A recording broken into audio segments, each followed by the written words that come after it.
I want to show off some books for Occult Detective October, an event created by MJ at Reading This Life. And I want to start with this one here, The Medusa Touch by Peter Van Greenaway. And I'm liking the word misanthropic to describe this one. It's about Detective Cherry investigating the homicide of a very misanthropic novelist named John Morlar. But the catch is, although Morlar is in hospital with no vital signs, there is some faint brain activity that has the doctors completely baffled. They don't know that John Morlar has telekinetic abilities and that he can cause disasters just by thinking it, and the desperation in those brain waves is hanging on to cause more disaster. But Detective Cherry, throughout his investigation, realizes this, but is it too late?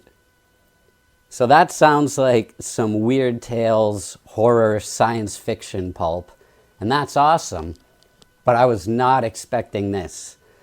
So I start reading this thing, and I think, wait a minute, this is the most pretentious writing I've ever read. Is this author trying to insult my intelligence? And it turns out, yes, that's exactly what he's trying to do. But not Peter Van Greenaway, but John Morlar, the author in this book. Characters even describe talking to Morlar as being hit with a barrage of words. Even his psychiatrist breaks down at one point saying, "What does that even mean?" And the main characters in this book are a police inspector, a misanthropic author of banned books, and a psychiatrist.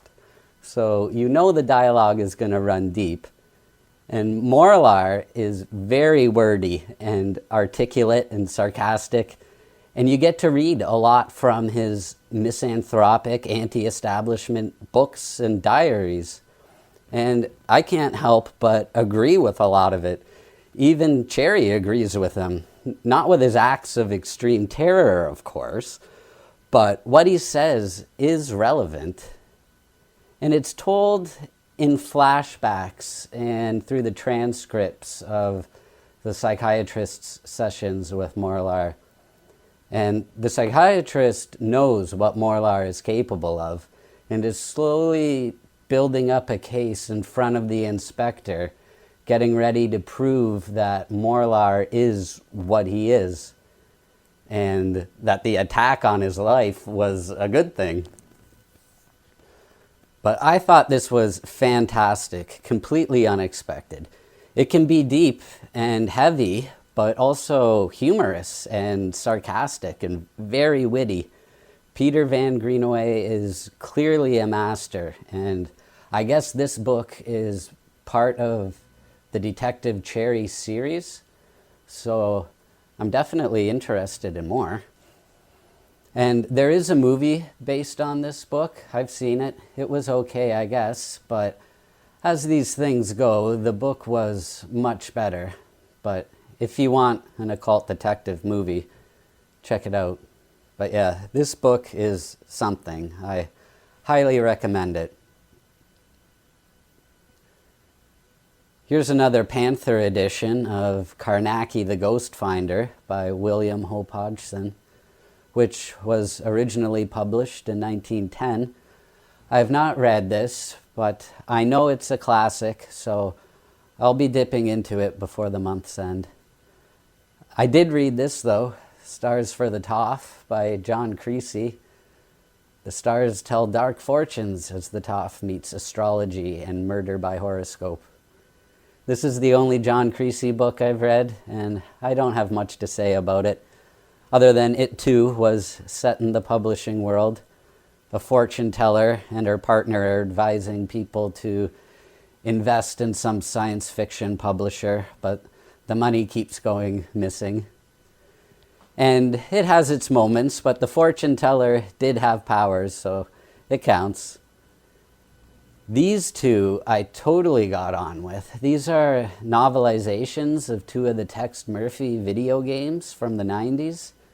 These were full motion video games, meaning There's like video of real actors superimposed, I guess, over 3D rendered backgrounds. And they were kind of like playing a movie. And the author, Aaron Connors, is the writer of the games.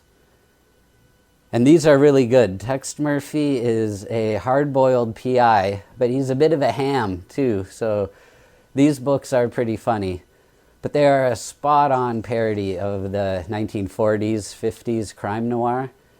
And Aaron Connors can write it. His prose noir are chef's kiss. But listen to the setting of these books. This year we bid adieu to the ozone layer and enact a time reversal. At least we don't have to reset our watches. The bank's still open for business at 9, only now it's 9 p.m. The Surgeon General decided that sunlight was becoming almost as hazardous as cigarette smoking and real butter. It doesn't matter to me. I've never kept regular hours. That's badass, but also downright terrifying. So it's 21st century post-World War III, and nuclear fallout, besides forcing humans to become nocturnal, has mutated part of the population and left the other part unaffected. And there's segregation. The mutants, as they're called, have been forced into ghettos, and the norms, as the unaffected are called, inhabit the more habitable spaces. And Tex Murphy is a norm, but he lives and operates in a mutant ghetto, and most of his friends are mutants, and so is Chelsea, his love interest. And Under a Killing Moon is about a eugenics cult, and there's a lot of racial tension in this book between the mutants and the norms. And I thought it was really well done. And the Pandora Directive is about some secrets from outer space that could save the world or destroy it, depending on who has them. And Tex and his crew have to decide what to do with this. It seems a shame to waste it, but they have already seen what humanity is willing to do to itself. But yeah, these are really good. And here's another book I picked out but haven't read yet. Peter Saxon, The Curse of Wrathlaw. I guess it's from a series about a group of proper occult detectives called the Guardians who investigate the paranormal. So yeah, I gotta check that out. But that's where I'm at for occult detective stuff, but I'll be back again with some more books to show you soon. Over and out.